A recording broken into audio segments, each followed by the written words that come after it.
All right, well, good morning, class. This is the second video, picking up from where we left off whenever I was recording yesterday. I had to take a brief break. My husband and little boy came home after being on all the nasty, icy roads, so I'm picking up where I left off yesterday. So this is part 2 of our video, focusing on Chapter 5. So, in the first video, I left off where we were talking about writing SMART objectives, and we were still talking about that program planning phase. And so kind of continuing where we left off in the program planning phase, I want to start talking about logic models. And at this point, I would think that everybody's probably heard of a logic model. You guys have probably seen logic models used. But if you haven't, a logic model is really a graphic representation of the program theory or action, and it's linking our outcomes with our program activities and processes. So by this point, as an educator, we've conducted our needs assessment. We know what sort of programs we need to focus on. We know who our audience is going to be. And so we can insert that information into our logic model. And based upon those decisions made during the needs assessment or situational analysis, priority setting, we can input that information and can then work to identify the short, medium, and long-term outcomes that we want to establish, as well as our inputs and outputs. So having a visual representation of this, our book gives a really good example. The University of Wisconsin Extension has a lot of really great resources pertaining to using logic models and evaluation, and they're a really good resource for this type of information. But in their example, so they have their situation where they've already talked about their needs and their assets, what it is that they're wanting their programs to focus on, while also taking into consideration the organization's mission and visions and values and the resources that they currently have. And so all of that is influencing the inputs, which is what we are investing, so ourselves and our time as the educator, if we're utilizing any additional staff within the office, if we're using other extension volunteers, our time, money, our research base, materials, equipment, technology, etc. So everything that we already have that we are inputting into the program. So our outputs are what we do and who we reach. And so what we do could be conducting the workshops or meetings, delivering services, developing products, curriculum, or resources, offering trainings, providing counseling, all of these different things that are actually what we're doing. And then who we reach is going to be our participants who are participating in our programs. They might be some of our clients or other agencies. They might be decision makers or key stakeholders. So everybody that we're trying to reach with our programs. And then lastly, our outcomes are the impact that we're hoping to measure. So we try to measure them in short-term, medium-term, and long-term impacts. So short-term results really focus on what we want our participants to learn.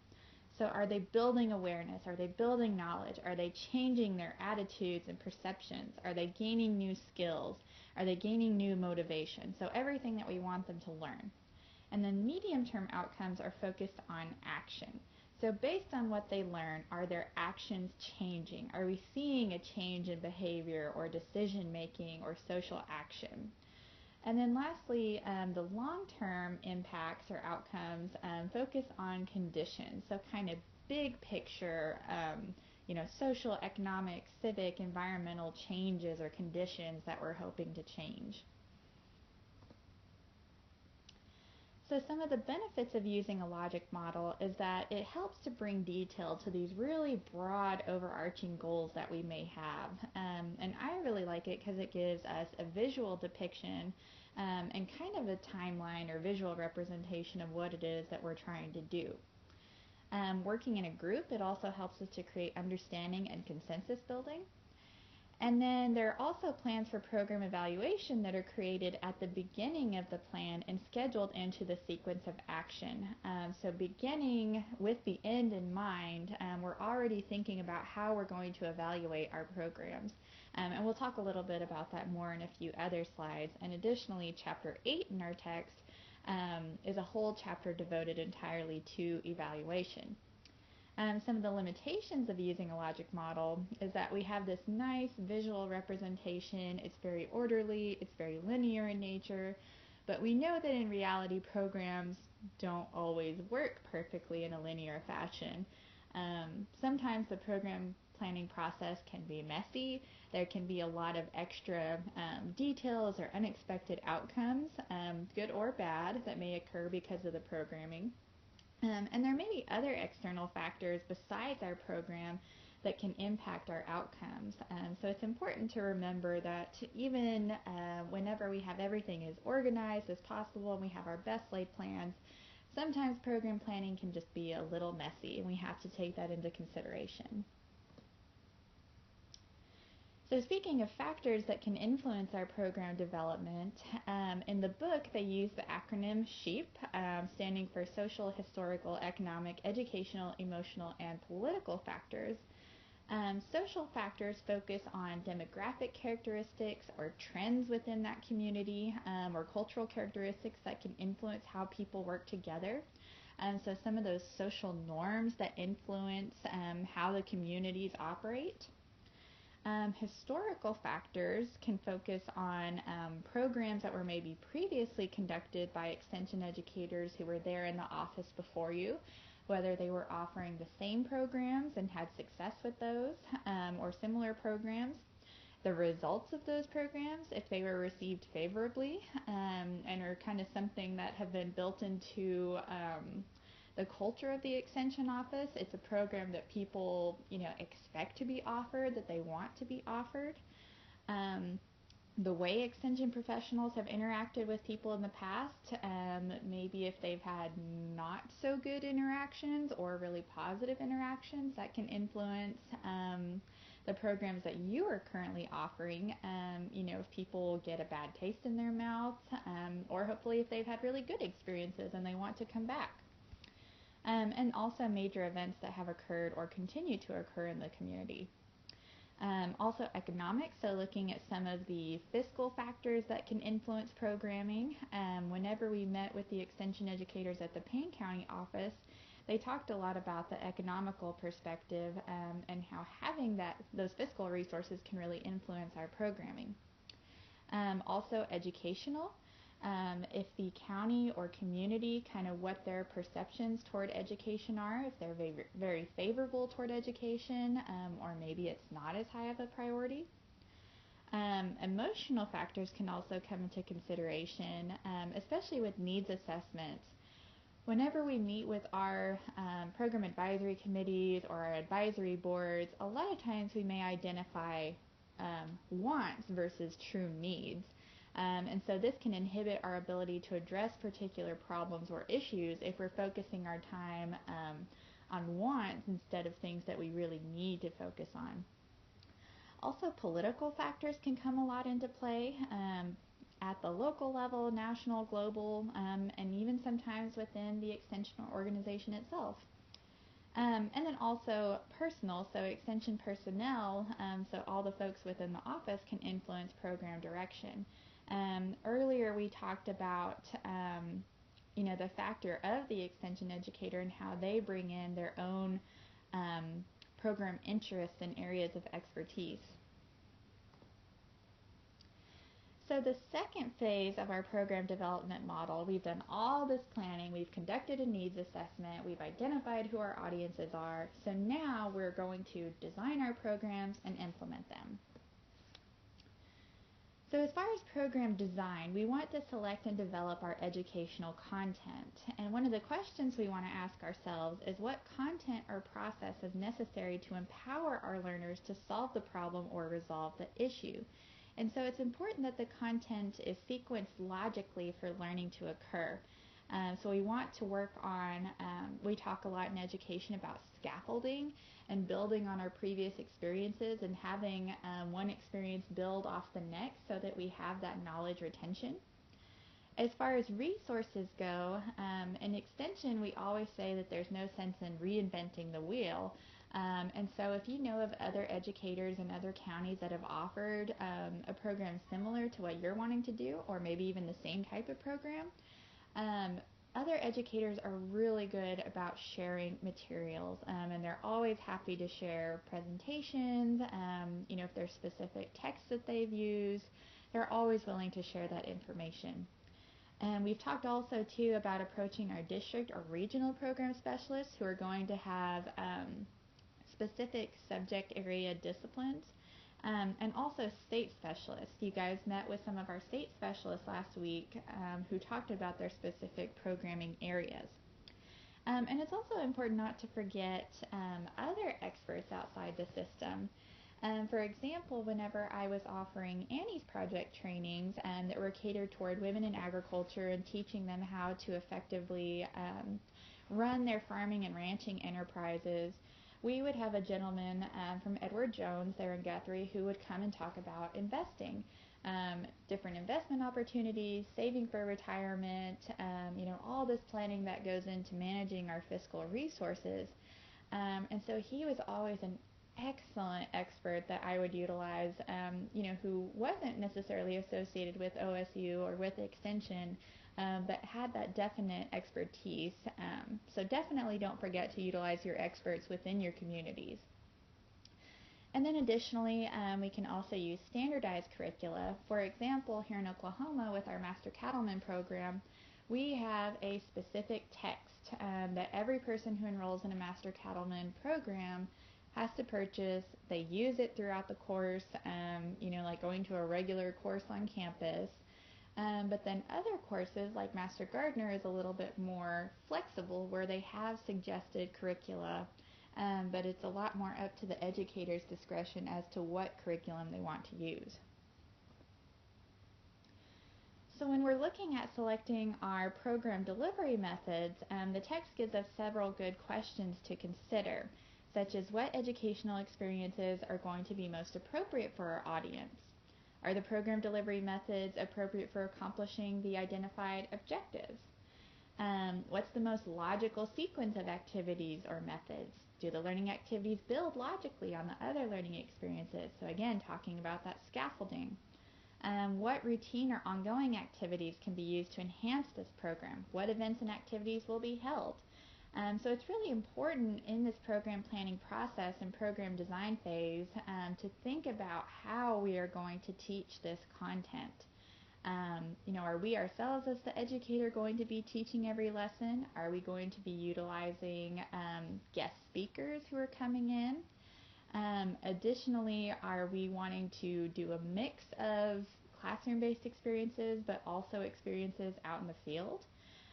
Like for example with the Master Cattleman program, and Nathan alluded to this quite a bit too, where he would much rather be out in the field and showing people what's going on and teaching them through these hands-on experiences rather than just sitting in a classroom and having a PowerPoint in front of them. So a lot of these things have to be taken into consideration. Additionally, we've talked a bit about selecting and developing resource materials. So we already talked about using other educators, our regional and district specialists, our state specialists. We also know now that since each state has these land-grant institutions, a lot of times we can look at other states and look at their extension materials that are available. We've also talked a bit about e-extension, which is an online database that collects extension articles from all across the nation and the different land-grant universities. And so whenever we're selecting or developing our program resources, it's important to consider how the materials support the content of the program. So thinking about if it's going to really enhance what it is that we're trying to teach rather than just serving as this additional resource that doesn't really add anything to the program. It's also important to be aware way ahead of time if the needed materials are available. For example, whenever I was teaching Master Gardener courses, one thing that had to be taken into consideration was that we used a lot of fact sheets. And I could print off those fact sheets directly at the office, but I could also have those fact sheets printed for free on campus, and they printed them like as really nice booklets. They would either staple them or do the hole punches. And it was free of charge, and they would be mailed directly to the extension office. And so if I wanted that done, I had to take in that time factor into consideration and making sure that I ordered everything, far enough in advance. And then any other books I was wanting to use, sometimes they can be hard to find. And so I would be ordering some from campus, I would be ordering some from Barnes & Noble, so some from Amazon. So it's important to take that into consideration way ahead of time.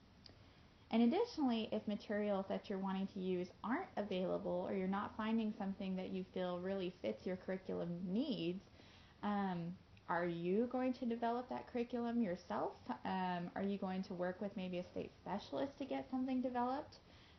So taking that into consideration. So constructing a timeline is really, really important. Timelines are effective tools for outlining and tracking tasks necessary to plan, implement, and evaluate a program. And our timelines need to list specific activities to be accomplished, as well as when each activity needs to be done. So for example, whenever we would be planning for our spring livestock show, we knew it was always going to be in February. And so starting back in like September, October of that year, or the year before the show, we would sit down and meet with our fair board. We would decide on dates. We would decide on judges. And so we would have a specific timeline over the next 5 to 6 months of how we were going to get ready to offer the spring livestock show. So contacting judges, ordering ribbons and medals, identifying who all of our volunteers were. Was a group going to offer a concession stand? All these different variables to take into consideration as part of our timeline process. And so the last phase of our program development model is evaluation. So up to this point, we've planned everything, we've designated who our audiences are going to be, we've designed our programs, and we've implemented our programs. And so now we're going to evaluate what we've done. So there are several ways that evaluation is really essential for our successful program planning. And so the first one, we've already talked about needs assessments, but they're considered a form of evaluation, and they provide critical information about the community for formulation of program goals and objectives. And so feedback gathered throughout the evaluation and the program planning process can help us to make adjustments or mid-course corrections. So if we're doing evaluation throughout this entire process, we're beginning with the end in mind. We're already thinking about it we're thinking about it during the program rather than just as something at the end, like, oh, I just need to do a little survey, see what they liked, didn't like. If we're thinking about it the entire time, then it helps us to make these adjustments or mid-course corrections. And it also helps us if we're needing to improve or make corrections on our teaching. If we tried an activity, we weren't just getting great feedback on it, realizing, oh, maybe I need to do something differently. The class wasn't really as responsive to this. I'll try something different. And then at the end of the program, it provides documentation of our outcomes and our end results. And this is really important for our stakeholders. A lot of times we would be asked to write impact statements that would talk specifically about what the outcomes of our programs were. Were they successful? How many people completed them? Is there interest in having another program? What were those end results?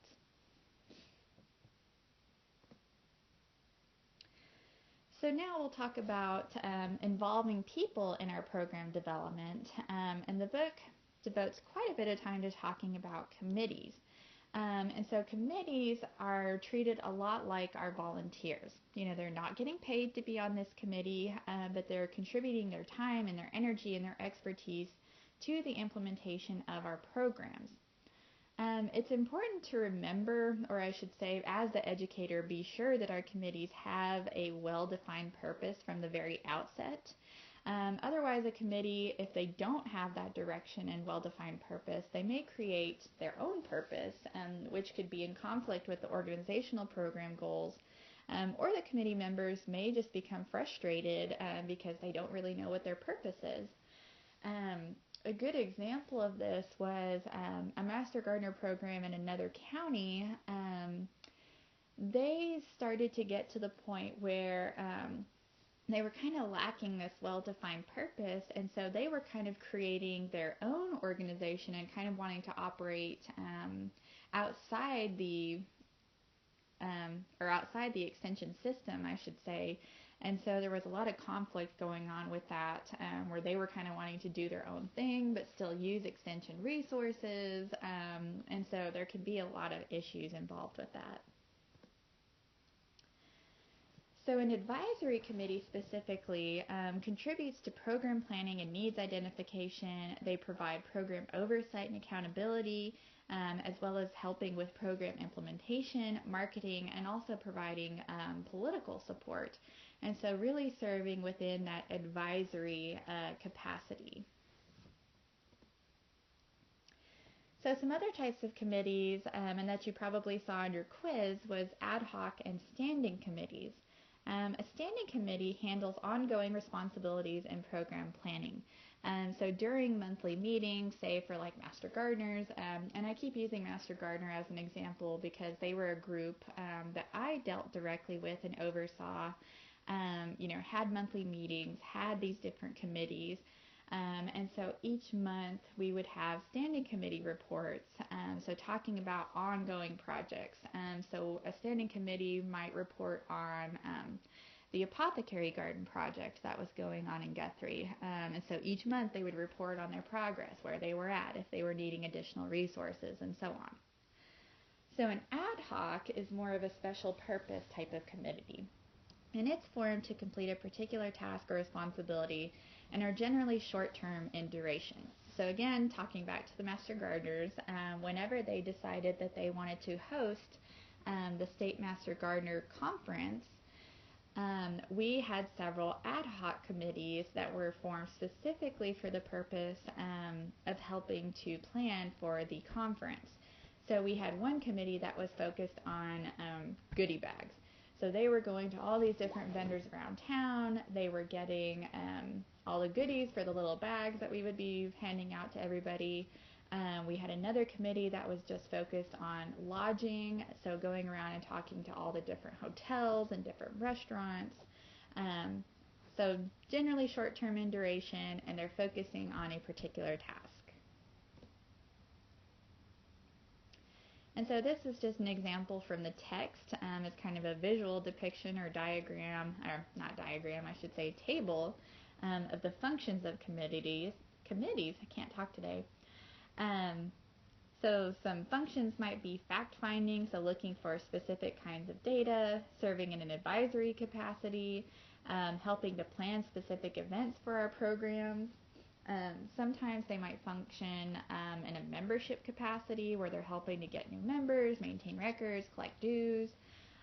Also public relations, so maybe going to different meetings around town, different civic organizations or the Chamber of Commerce, and informing the public about events that are going on. And then also coordinating activities of 2 or more organizations. So sometimes we would have people who were members of our Master Gardener organization that were also members of the gardening club in Logan County, and we kind of serve as liaisons between both groups. So some advantages of having committees, a really big one pertains to size. Generally, a committee is going to be a few people who are specifically interested in whatever it is that the committee's function is. So they have a vested interest in working on that committee, and so they're likely to be more motivated to serve on that committee. Because of the smaller size of committees, it's easier to schedule things. They can generally be a lot more informal, so maybe just meeting after a meeting or going out for coffee and discussing things. Communication is easier, especially if there's any controversial or confidential subjects that can be discussed, in a smaller group. They can make a decision and report back to the group at large. So as the extension professional, it's really important for us to be proactive in helping these committees to function smoothly, and it's really important to help facilitate communication among these different committees. So as the extension agent, you're kind of the person who's overseeing all these different groups and committees, and so you serve as the communication link between everybody. And so helping to make sure that everybody is able to get in contact with these other groups. It's really important to provide the committee with their purpose, so knowing exactly what it is that they're expected to be doing, their duties and responsibilities, what their time commitment is, and the length of their term of service. So before they're even appointed as a committee member, especially like with our Fair Board members, it was really important that we told them, what their length of service were, what their responsibilities were, because you don't want to have people sign up for these committees, unknowingly, and then they get into everything, they decide, whoa, this is something I don't want to be a part of, or I don't have the time for this, and then you're having to search for new committee members to replace the old one. It's also important that they know what resources are available, such as if there's money that's available to them, like with the Master Gardeners, we had a club fund, so committees were able to use those funds if there was something specific that they were wanting to do. Volunteer staff, are they able to be at the extension office and utilize the resources available there, including office equipment and materials? So another type of, not a committee, but another type of, or way I should say, to involve people in our program development is through coalitions. And our text defines a coalition as a grouping of interest groups who are committed to achieving a common goal.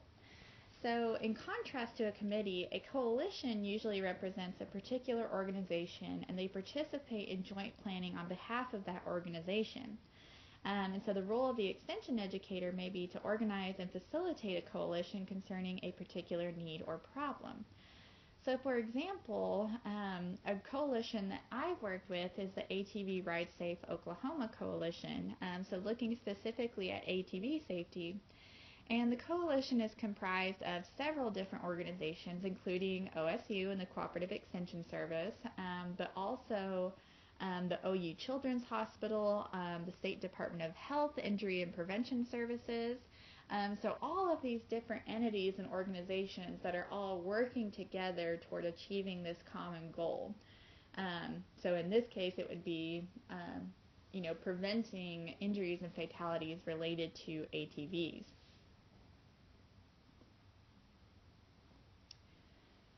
So as far as program management strategies, experienced extension personnel use a number of strategies to assist them in managing the multiple tasks involved in program planning. And so one of the big ones that the text talks about is using a task analysis worksheet.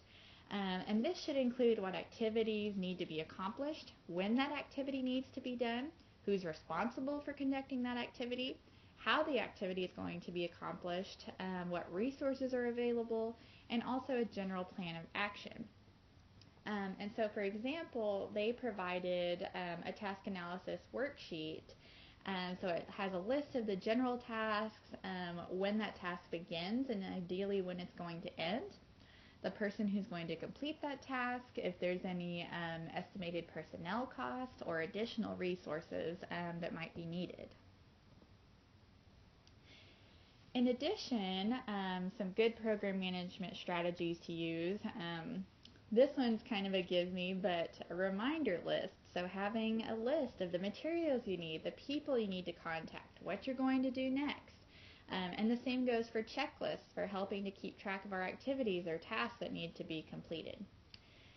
One of my favorite ones, and I have my picture of Leslie Knope, who is the queen of notebooks, and she's my spirit animal when it comes to program planning.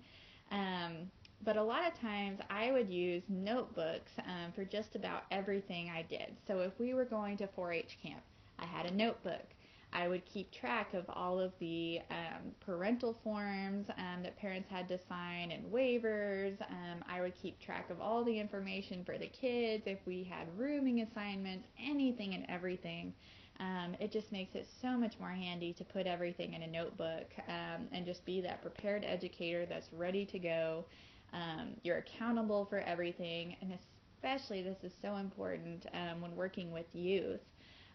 Keeping track of all of those waivers and parental consent forms, definitely having all of your bases covered when it comes to that. Additionally, websites. Nowadays we have a lot of digital repositories that we can use for resources. So if we're sharing things on Dropbox, or if we're using like Google Drive or something like that. And also worksheets, so like we just saw with the task analysis worksheet, to kind of help us in our program planning. So once we have our programs in place, extension educators have a responsibility to communicate that program to others within the cooperative extension system. And so one form of accountability, and that we've already talked about a little bit, is having our plan of work. So our plan of work is essentially just a plan of our entire year as an educator.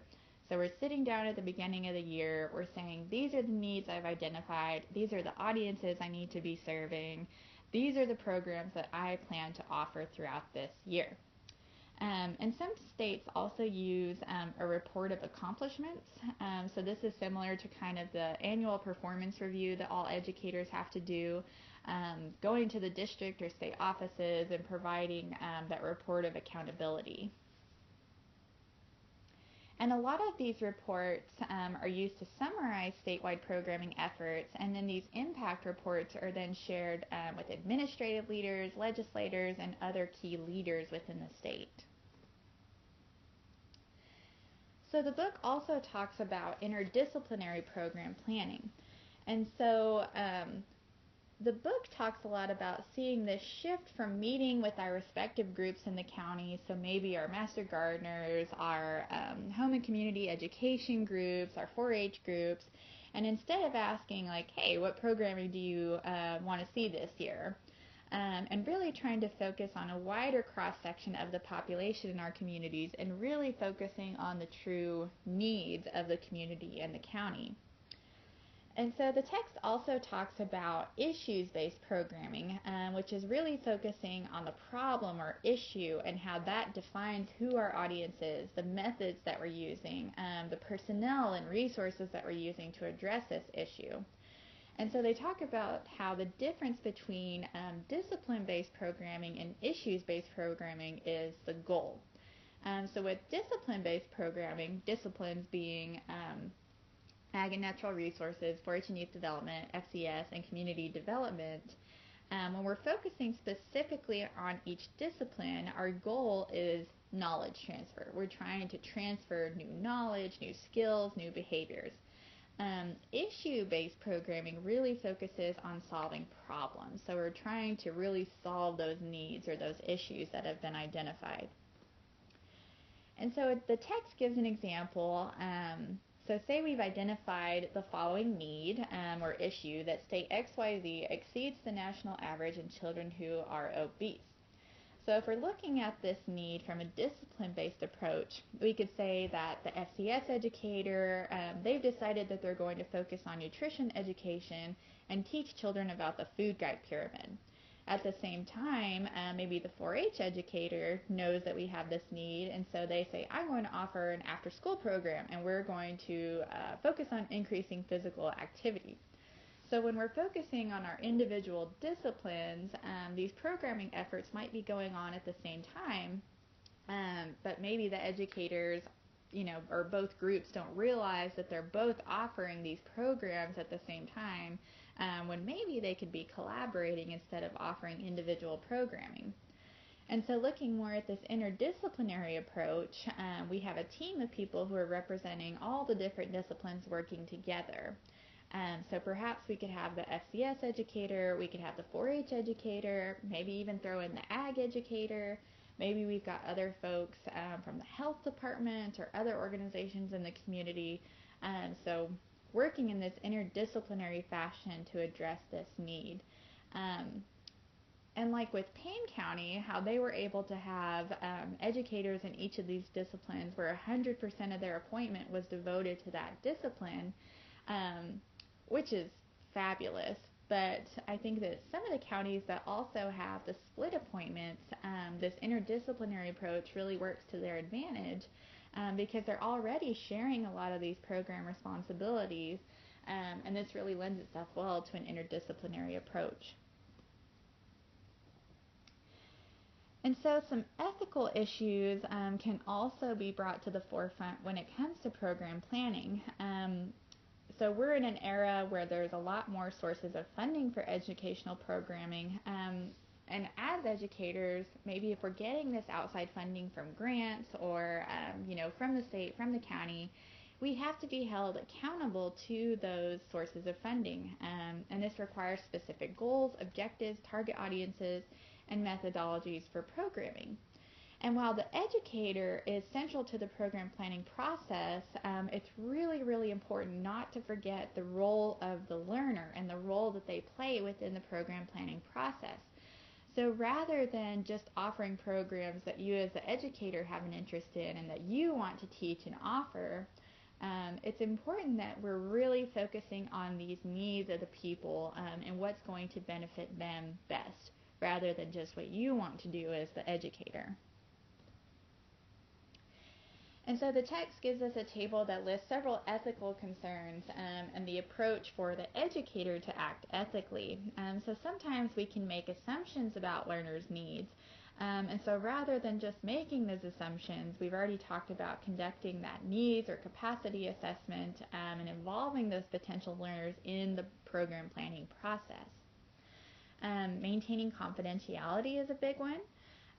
So for example, they say that a lender asks for a list of participants who completed a financial management course to use in determining who receives loans. From an ethical standpoint and as an educator, that's not information that we just need to be sharing with anybody that comes into the office. So it's really important that we maintain that confidentiality. Marketing guaranteed results from a program, that's a big one that we don't want to say. We're not selling a product or service. We're not guaranteeing results. And so it's important that we can just use this data from program evaluations and marketing to show how others have benefited from this program, saying, these are all the different benefits, these are the great things people have said about our programs or how they've helped them, but we're not guaranteeing results because we don't want to be held accountable for that, saying, hey, you guaranteed that this program was going to do X, Y, Z. We just want to talk about the benefits and what the program can do for them potentially. And also another one is implying particular brand name products that are best for a particular situation. This came into play a lot whenever it came on the ag side for me for pesticide use. We have a pesticide applicator's handbook, and so as educators we would make recommendations. Somebody would call and say, I have sandbirds in my yard, what can I spray on it? Our handbook specified on the actual chemical name as opposed to the brand name, and so we were always just recommending the chemical name as opposed to endorsing a particular brand. And sometimes people would get frustrated with this. They'd say, I'm going to Lowe's, just tell me what product I need to buy. And so we would say, we're not going to give you a trade name or a product name. We're going to tell you to just look for this particular chemical on the label. And then lastly, as we wrap this up, talking about a few program pitfalls that we want to avoid. The first one is using planning groups that aren't representative of the people for whom the program is intended. So we really want to try to be as representative as possible when we're thinking about our program planning efforts and meeting the needs of those people within the county. Working alone on programs as opposed to cooperating with other professionals and organizations who could really provide good contributions. Focusing on doing the program rather than planning. And this goes into our timeline that we talked about, and just saying, oh, next week I'll just throw everything together. I'll throw out a flyer, or I'll post something online. It'll come together. So it's really important to have everything thought through and planned out well in advance. Another pitfall can be failing to address all the steps in the program planning process, especially failing to evaluate our program outcomes and impacts. A lot of times this evaluation component is just skipped or overlooked, or even if we do one at the end of everything, which is good, it's important to really be thinking about how we're going to evaluate everything throughout the program planning process. Additionally, another pitfall is failing to prioritize our needs or problems to provide clear program directions. So if we're just offering programs willy-nilly, we don't really have any needs, we haven't identified any issues, we're just offering programs that we feel like offering, we're not truly addressing the needs of the people. Another pitfall can be conducting programming, like I already mentioned, that doesn't relate to local needs or problems. Allowing interest of the professional rather than the needs of the people to dominate programs. Viewing program plans as administrative rather than useful. So thinking, I've just got to fill out this paperwork because the higher-ups want me to do it, and, they want me to be accountable, they want me to have this plan of work. All of that's there for a reason, and it's to help you be successful as an educator and to help guide your program planning process. And then lastly, we've already talked about not evaluating programs. And so these are several of the program pitfalls that we want to try to avoid. So in summary, really focusing on our model of planning everything, designing and implementing, and then lastly, evaluating. So with that, this concludes everything for Chapter 5. I hope that this gave you a good overview of everything. I hope that you guys stay safe throughout the weekend and don't have to get out on these nasty, icy roads. Otherwise, I will be sending some more emails and some more direction for class next week. But I would like you to go ahead and start reading Chapter 6 for next week. So thank you guys. We'll see y'all on Wednesday.